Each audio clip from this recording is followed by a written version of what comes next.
Hello and welcome, everybody. I hope you're having a wonderful Revs Limiter weekend. I know that it's been really hard for a lot of people over these last 8 weeks, so I really do hope that you are feeling good right now and safe and happy. I thought that I would talk to you about my top 5 favourite cars ever. So if I may, I'd like to kick off with my number 5, and it might come as a surprise to you because it's only got 115 brake horsepower, but it is a Renault 5 GT Turbo. Here she is.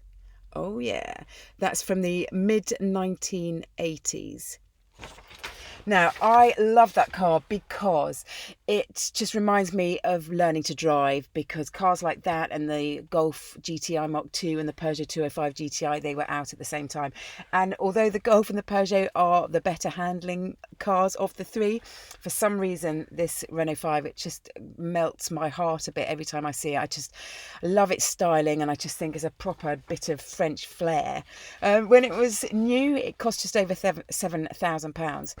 But today you have to pay £12,000 to get a decent one. So I really should have bought one and kept hold of that.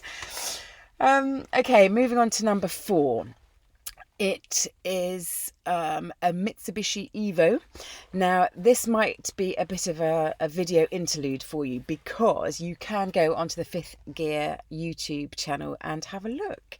This is when I tested an Evo 6 against an Evo 9, and we did it against the clock to see which one was quickest. I shan't tell you the results, but I need to let you know that I really love them both, and I particularly enjoyed the 9 purely because it was better at getting its tail out. It was a real old swing to the left, swing to the right, fantastic bit of fun.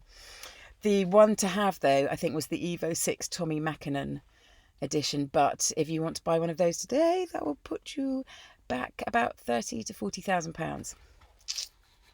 But an Evo 6 or 9 for me, or most Evos would do nicely, thank you very much. And I hope you enjoy the video. Now, moving on to number 3. Oh, now then. This is a piece of German engineering. It is a Porsche Cayman GT4. So that sits at the top.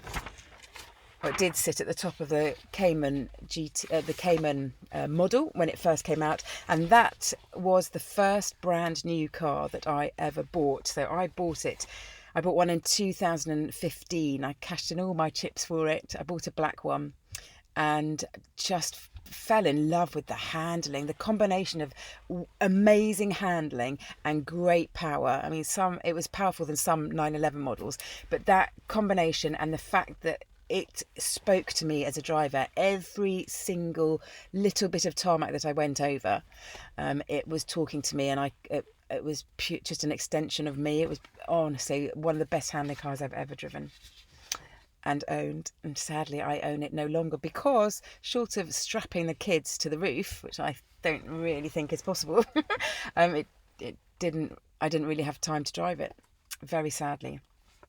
Now then, coming in at number 2 is a Ferrari. Now, again, you might like to nip off to the Fifth Gear YouTube channel and have a look at this. It's the Ferrari 458 Spider.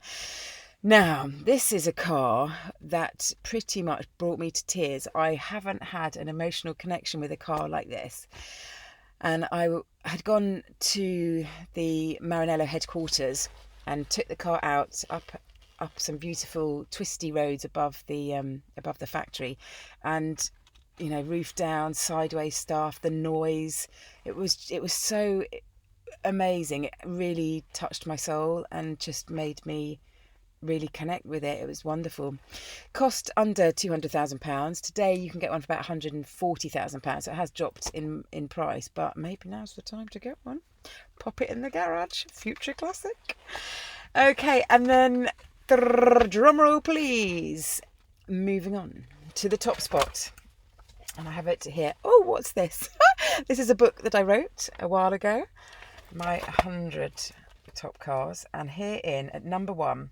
So this car was my number 1 when I drove it in 1999. and it still remains number one to me. No car has yet knocked it off the top spot, and it is the Lamborghini Diablo GT. And this is actually me.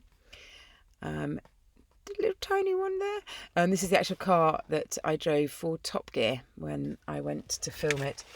Oh my lord, 6 litre V12, no traction control, no driver aids, just pure machine. And we took it out for a few miles, found an airfield and did donuts in it and sideways stuff and what have you.